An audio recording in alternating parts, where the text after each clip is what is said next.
সবাই নিজেকে মত জানাচ্ছেন। নির্বাচনী প্রচারের মধ্যে ছিলাম আমি ঘুরে প্রায়, আবার সেখানে তিনি যাবে সাইকোলজি দাঁড়ান। কারণ আপনারা সবাই ওখানে যাওয়ার থেকে আমি একদিন এখানে চলে আসা ভালো।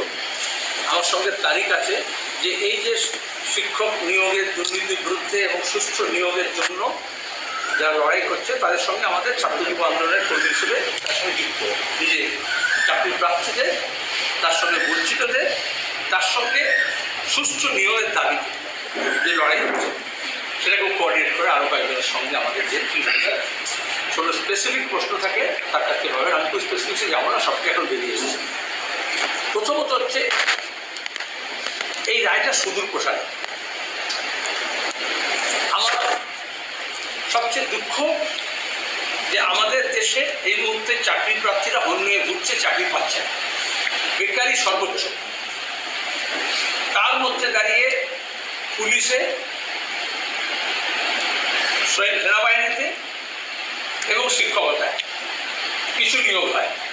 অন্য দপ্তর হওয়ার কথা ছিল, কিন্তু হাসপাতাল ঘুরছি, দেখছি ডাক্তার নেই। এখানে আমি এলাম আমাদের নওদা এবং হরিয়াপাড়ার সীমানা এলাকায় একটা পোড়ো বাড়ি মতো হয়ে গেছে, যেটা আগে সচল ছিল। ইসলামপুর হাসপাতালে তাই দেখছি ডাক্তার, চিকিৎসক কর্মী কিছু নিয়োগ হচ্ছে না, যা হচ্ছে সব অ্যাডপ হচ্ছে আর গ্রুপ দিয়ে কিছু হচ্ছে। এই সমস্ত নিয়োগে যে দুর্নীতি হচ্ছে এটার বিরুদ্ধে একটা আন্দোলন এ রাজ্যে, বামপন্থীদের নেতৃত্বে জোরদার আন্দোলন, লড়াই।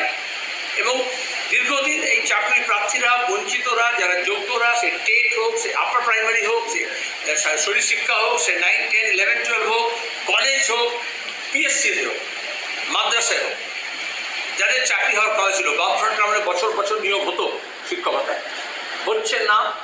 এক, দুই হচ্ছে বিশাল একটা ইন্ডাস্ট্রি, টাকা পয়সার বিনিময়ে নিলাম চাকরি, তার বিরুদ্ধে তারা লড়াই সংগ্রাম শুরু করে। আমরা রাজনৈতিক দলে ঝান্ডা নিয়ে যাইনি কোথাও।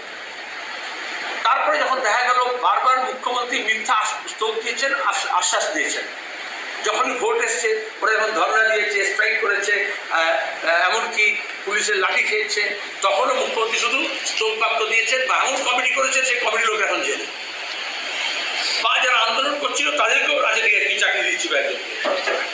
দল বদলের একটা বড় কারণ হচ্ছে মমতা ব্যানার্জি এক একজনকে পঞ্চায়েত থেকে, জেলা পরিষদ থেকে, এমএলএ এমপিদেরকে কোটা দিয়ে দিয়েছিলেন যে তোমার পকেটে এতগুলো চাকরি, তোমার ঝোলে এতগুলো চাকরি, তারা চাকরি নিয়োগ করেছে।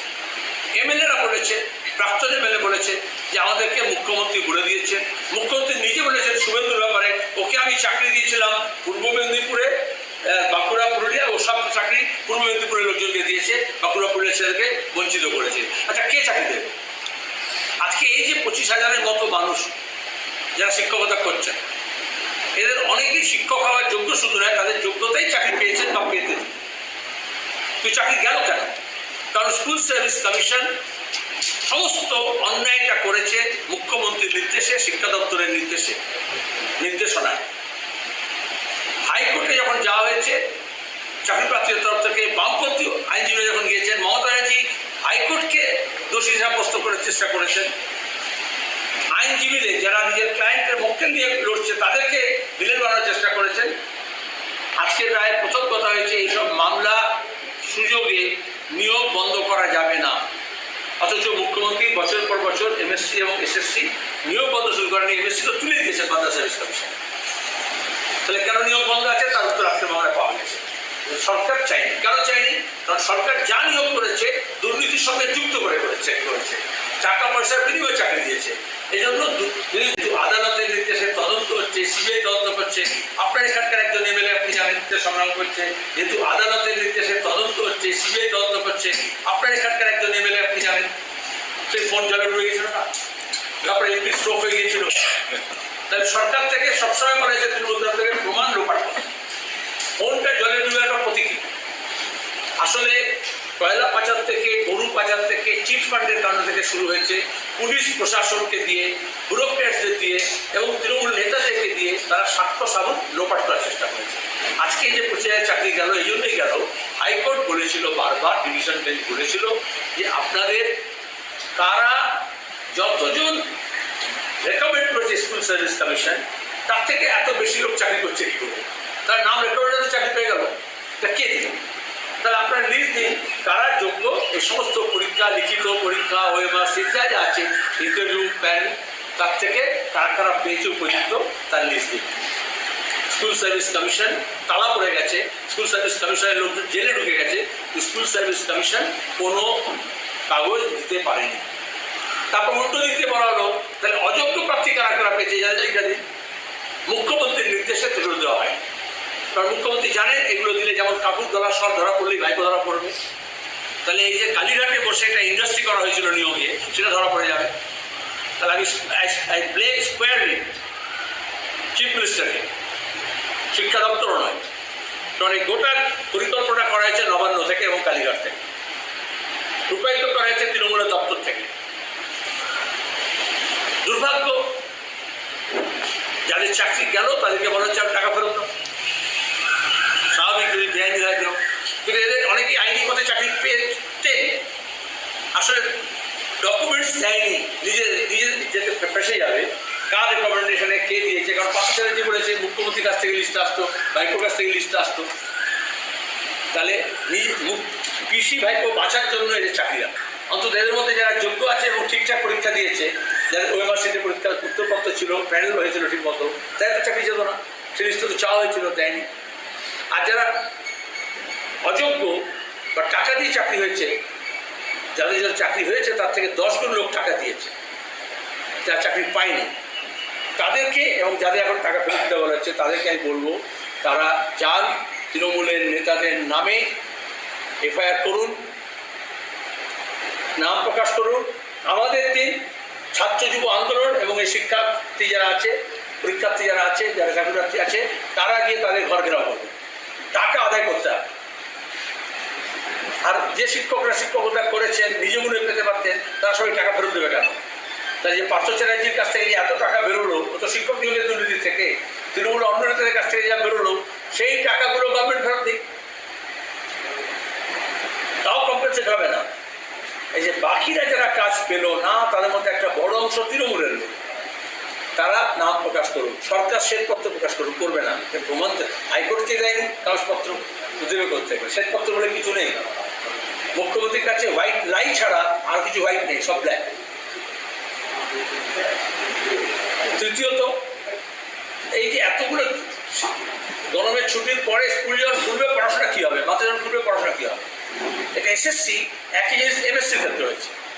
সুপ্রিম কোর্ট তো মমতা গিয়েছেন তদন্ত আটকানোর জন্য, দুটোই ক্ষেত্রে বেআইনি নিয়োগটাকে যথার্থ সাব্যস্ত করার জন্য। তাহলে এতদিন রায় অপেক্ষা করতে হতো না। আজকে এই নির্বাচনের মুখে রায়টা বেরোলো, আগে যদি সরকার কন্টেস্ট না করতো তাহলে তো রায়টা আগেই বেরিয়ে যেত। গত পর্যন্ত বাধা দেওয়া হয়েছে, আর নিয়োগকে স্থগিত করা রাখা হয়েছে। দ্রুত নিয়োগ করতে হবে, যোগ্যদেরকে নিয়োগ করতে হবে, স্বচ্ছতার সঙ্গে করতে হবে, আর সেটা হাইকোর্টকেই দরকার। গ্রুপ অফ অ্যাকাডেমিশিয়ানস যারা এরকম কমপ্লিট পরীক্ষা পরীক্ষা করে তাদেরকে দিয়ে, কারণ এখন তো স্টেট পাবলিক সার্ভিস কমিশনের উপর থেকে ভরসা উঠে গেছে, কারণ ওয়েমার্সিট নেই, চাকরি জমা দেয়নি এমন লোক ভিডিও হয়ে আছে, সেই অফিসারদের যেটা করানো হয়েছে। তারপরে এই যে যারা, এটা তো প্রিজাইডিং অফিসার হয়েছে, এরা তো পঞ্চায়েতে ভোট লুট করেছে, তা অ্যাসেম্বলি পার্লামেন্ট নির্বাচন। তাহলে 16 থেকে যাদের নিয়োগটা এখন বেআইনি করা হচ্ছে, যারা বেআইনি পথে এলো, আর তাদেরকে মমতা ব্যানার্জি প্রত্যেকদিন বলেছেন আমি থাকলে তবে থাকবে চাকরি, এবং তাকে রাখার জন্য তারা বাকি যাদের এমএলএ এমপি করেছে তারাও তো বেআইনি হয়েছে।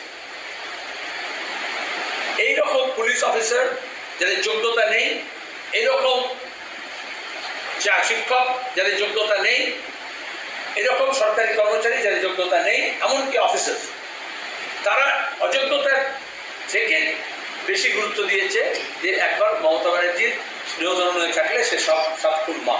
তাদের কাছে এই বার্তা আজকে যাওয়া উচিত স্পষ্ট, কেউ বাঁচাতে পারবেন না, মমতা ব্যানার্জি বাঁচাতে পারবেন না। সুতরাং এই বাংলার শিক্ষাকে রক্ষা করতে হবে, শিক্ষা প্রতিষ্ঠান রক্ষা করতে হবে, দ্রুত নিয়মিত নিয়োগ চালু করতে হবে।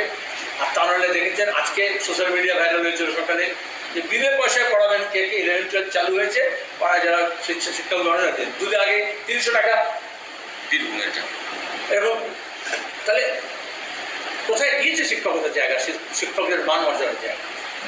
আমি সমস্ত শিক্ষকদের কাছে ক্ষমা প্রার্থী, কারণ মমতা ব্যানার্জিকে, শিক্ষামন্ত্রীকে, রাজ্য সরকারকে, এসএসসিকে, পিএসসিকে, সিএসসিকে সমালোচনা করতে গিয়ে অনেকেই শিক্ষকদের সম্পর্কে একটা ধ্যান ধারণা এরকম হয়েছে যে বোধহয় তারাই সব এরকমভাবে করেছেন। বেশিরভাগ না, তারা সম্মান নিয়ে কাজ করছেন, অনেক কষ্ট কষ্টের মধ্যে কাজ করছেন এবং যদি অন্য কিছু থাকে মেশানো তাহলে সবটাই আটা পিষে যায়।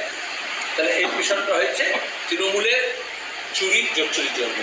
ভাইপো এবং পিসিকে গ্রেপ্তার করে সব টাকা উদ্ধার করতে হবে, কোনো সেটিং চলবে না। কারণ সবাই জানে এই সব টাকাটা পার্থ বলেছে 25% টাকা পেয়েছে, বাকি তো 75% তাদের কাছে আছে। ওই টাকাগুলো উদ্ধার করতে হবে। আর আইন অনুযায়ী উকিলরা ভালো বলতে পারবেন, যাদের এটা দেখার কথা, যাদের এটা নজরদারি করার কথা, যাদের কাছে এই খবরগুলো থাকে তাদেরকে উপযুক্ত সময় সংবিধানের অবমাননা করা এবং মন্তব্যের শপথের বিপরীতে কাজ করেছে বলেই তাদের জেলা উচিত। দাদা, এই যে আপনি বললেন না শিক্ষক চেয়েছেন বীরভূমে এরকম একটা স্কুলে ভাইরাল হয়েছে যেটা বললেন, তো এই যে আগে বছর মানে আপনাদের সময় এসএসসি হতো বা নিয়োগ প্রক্রিয়া চলতো, এখন সেটা নেই। যারা চাকরি প্রার্থী তারা কোথায় যাবে? বর্তমানে শিক্ষা ব্যবস্থার কী হবে? সেজন্য যাদের জন্য এটা হয়েছে তাদেরকে সরাতে হবে, কান ধরে টেনে হিসেবে চলতে তাদেরকে নিচে নামাতে হবে। তাহলে স্কুলও বাঁচবে, আমাদের ছেলে মেয়েদের ভবিষ্যৎও বাঁচবে, চাকরিও বাঁচবে এবং নিয়োগ প্রক্রিয়া চালু হবে। শুধু স্কুলে নয়, সমস্ত দপ্তরে। মুখ্যমন্ত্রীকে এরপরেও থাকা উচিত কি মনে হয়? উনি উচিত অনুচিতের কথা বিচার করেন, উনি তো মুখ্যমন্ত্রী গাল দেন। আজকে এটা বলার পরে আবার গাল দেবেন, আমার নামে গাল দেবেন, হাইকোর্টকেও গাল দিতে পারেন, উকিলদেরও গাল দিতে পারেন, তুমি প্রশ্ন করছো তোমাকেও গাল দিতে পারেন।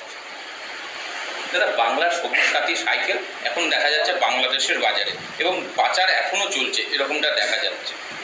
স্কুলে সাইকেল শুধু আছে, বইপত্র যে যায়নি তার তোমরা কিছু পাওনি এখন।